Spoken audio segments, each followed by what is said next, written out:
Chemistry chapter number 6 comparison between the solution suspension and collide.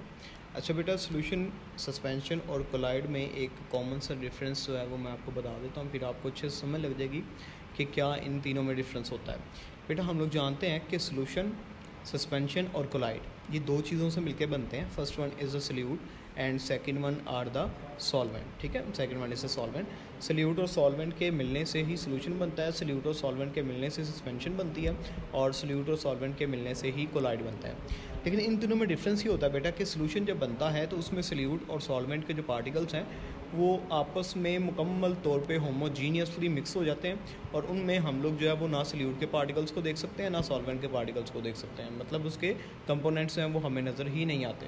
ठीक है, जैसे ink आप जो है वो वाटर के अंदर डाल दें तो वो जो है वो उसमें कम्प्लीटली मिसिबल हो जाएगी और हमें पता ही नहीं चलेगा कि इंक कहाँ पे है और वाटर कहाँ पे है। ठीक है, तो वो जो चीज़ बनती है उसको बेटा हम लोग सॉल्यूशन कहते हैं। जबकि कोलाइड की बात करें तो कोलाइड के अंदर जो सॉल्यूट के पार्टिकल्स होते हैं जो कि सॉल्वेंट में हाल हुए होते हैं वो ज़रा बड़े होते हैं, लेकिन हमें वो नेकेड आई से नज़र नहीं आते, थोड़े से बड़े होते हैं, और वो उसको हम लोग कोलाइड कहते हैं। जबकि सस्पेंशन जो है उसमें सॉल्यूट के पार्टिकल्स हैं वो बहुत ही ज़्यादा बड़े होते हैं जो कि हमें ईज़िली नज़र भी आ सकते हैं।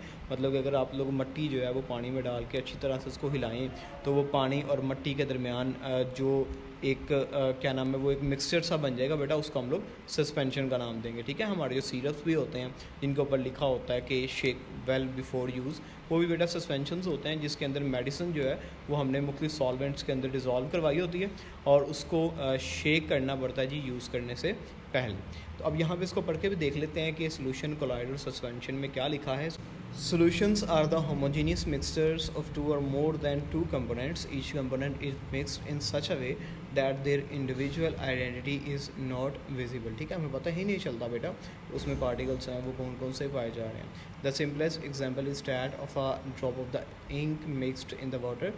वाटर के अंदर जो है वो अगर हम लोग इंक का ड्रॉप एक मिक्स कर दें तो वो जो चीज़ बनेगी उसको हम लोग सॉल्यूशन का नाम देंगे, क्योंकि पता ही नहीं चलेगा इंक कहाँ पे और वाटर कहाँ पे। This is the example of the true solution. Second one is the colloid. These are solutions in which the solute particles are larger than those present in the true solution but not large enough to be seen with the naked eye. ठीक है, इसमें बेटा जो solute के particles होते हैं वो बड़े होते हैं लेकिन हमें आम आँख से नज़र नहीं आता। फिर हम लोग इन दोनों चीज़ों में डिफरेंस कैसे कर सकते हैं? वो डिफरेंस बेटा किया जाता है टाइडल इफेक्ट के ज़रिए। ठीक है, ये टाइडल इफेक्ट क्या होता है कि देखें यहाँ पे बेटा जो सॉल्यूशन है उसके अंदर से जब लाइट पास करवाएंगे तो उसके पार्टिकल्स लाइट के साथ टकरा के उसको डिस्पर्स नहीं करवाएंगे, बल्कि लाइट बिल्कुल सीधी गुजर जाएगी। तो अगर इस तरह से होता है तो ये एक सॉल्यूशन है। लेकिन अगर जो है ये सेकंड जो डायग्राम आपको नज़र आ रही है इसमें अगर लाइट के पार्टिकल्स हैं वो उसके अंदर से गुजरें और लाइट जो है वो फैल जाए तो वो जो है वो क्या होगा, हमारे पास कोलाइड होगा। तो इस तरह से हम लोग डिफरेंस कर सकते हैं between a solution and a colloid. तो एग्जांपल इसकी दी है जी, स्टार्च का सॉल्यूशन एल्ब्यूमिन, जो एग एल्ब्यूमिन होता है उसका सॉल्यूशन, सोप का सॉल्यूशन बेटा ब्लड का solution, milk, ink, jelly and toothpaste. अब इंक का यहाँ पे जिक्र उसने इसलिए किया है कि जो प्रॉपर इंक आपके पास मौजूद है ना वो इंक कोलाइड है, लेकिन अगर आप एक ड्रॉप इंक का पानी में डालेंगे तो वो सॉल्यूशन बनेगा। ठीक है, ये चीज़ याद रखिएगा। अच्छा, the third one is suspension. Suspension are the heterogeneous mixture of the undissolved particle in a given medium. Particles are big enough to be seen with the naked eye. ठीक है, बहुत बड़े होते हैं जी, और अनडिजॉल्व्ड पार्टिकल्स होते हैं। जैसे कि example of the chalk in the water, water को चाक के अंदर हम लोग जो है बना दें तो वो मिल्की सी सस्पेंशन बन जाएगी। Paints and milk of magnesia are the examples of the suspension.